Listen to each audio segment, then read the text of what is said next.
High, অবসরের কাজে আমি বর্ণালী। আজকে বানাবো নিরামিষ আলুর চপ। এর জন্য নিয়ে নিলাম 250 গ্রাম বেসন, আর এর মধ্যে দিয়ে দিলাম পরিমাণ মতো লবণ। এখন অল্প অল্প করে জল দিয়ে একটা ব্যাটার বানিয়ে নেব। অল্প অল্প করে জল দেবো বলছি, তার কারণ হচ্ছে বেসনটার থিকনেসটা ঠিকঠাক রাখতে হবে। একদম থকথকে মোটা হলে চলবে না, আবার একদম পাতলা জলের মতো হলেও চলবে না। একদম মিডিয়াম একটা ব্যাটার বানিয়ে দেবো, এই যেরকম। এখন দিয়ে দেবো 1 চা চামচ হলুদ গুঁড়ো আর 1 চা চামচ লঙ্কার গুঁড়ো। এরপর দিয়ে দেবো অল্প একটু জিরে গুঁড়ো, অল্প একটু ধনে গুঁড়ো। এবার খুব ভালো করে বেসনটাকে ফেটিয়ে নেব। সব মশলাগুলো বেসনের মধ্যে মিশে গেছে, এখন ঢেকে রেখে দেবো।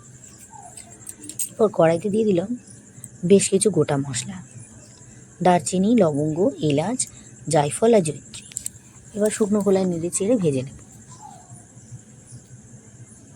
হালকা ভেজে নিলাম। এরপর দিয়ে দিলাম শুকনো লঙ্কা। মশলাটা ভাজতে একটু সময় লাগে ঠিকই, কিন্তু খুব রান্নার টেস্ট বাড়ায়। চপ কেন, অন্যান্য নিরামিষ রান্নাতে এই মশলাটা আপনি ব্যবহার করতে পারবেন।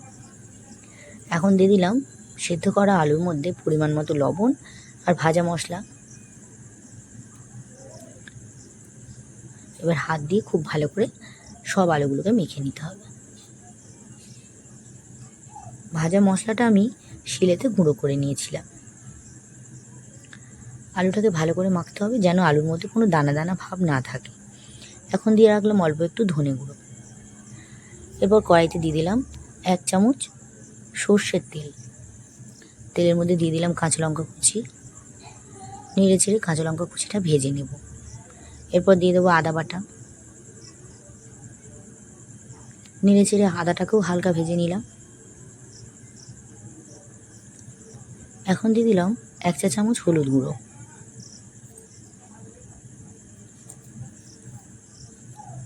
তারপর দিয়ে দিলাম ধনে পাতা কুচি। ঝালের পরিমাণ বেশি চাইলে এই সময় একটু লঙ্কার গুঁড়ো অ্যাড করতে পারি। এরপর আলুর মধ্যে ভাজা মশলাটা দিয়ে খুন্তির সাহায্যে এইভাবে আলুটাকে মেখে নিলাম। সব আলুটা মাখা হয়ে গেছে। এবার হাতটা ধুয়ে পরিষ্কার করে নেব। এবার হাতের মধ্যে অল্প একটু তেল মেখে নিয়েছি। আলুর মধ্যে থেকে গোল গোল করে বল বানিয়ে নেব।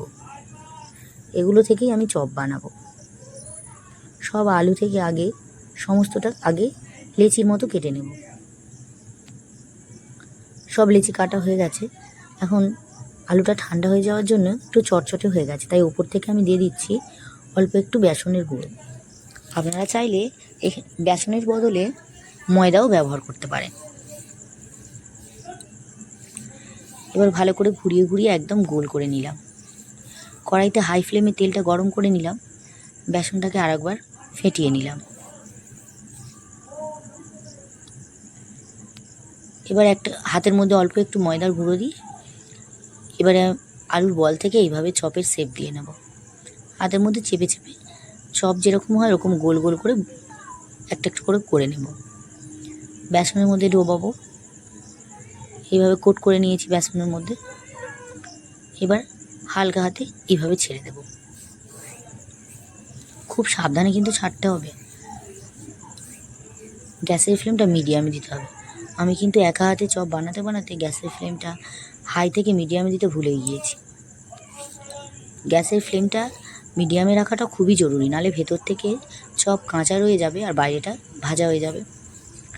এছাড়াও এভাবে কাগজের সাহায্যেও করতে পারেন। একটা কাগজের উপর ময়দার গুঁড়ো দিয়ে আর একটা আলুর বল দিয়ে এভাবে আর একটা কাগজ চাপা দিয়ে এভাবে গ্লাস দিয়ে গোল করে নিতে পারেন। এইভাবেও বানানো যেতে পারে।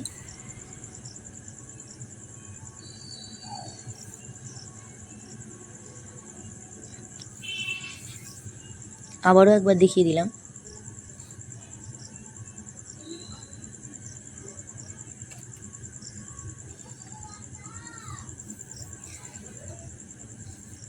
তেলে ভাজা খাবার সবাই খেতেই পছন্দ করে। দোকানের তেলে ভাজা খাবারের থেকে বাড়ির তেলে ভাজা খাবার কিন্তু অনেকটাই হেলদি হয়, কারণ ওখানে অনেক পুরানো তেল থাকে। আদৌ তেলটা ওরা পাল্টায় কি না তাও জানি না।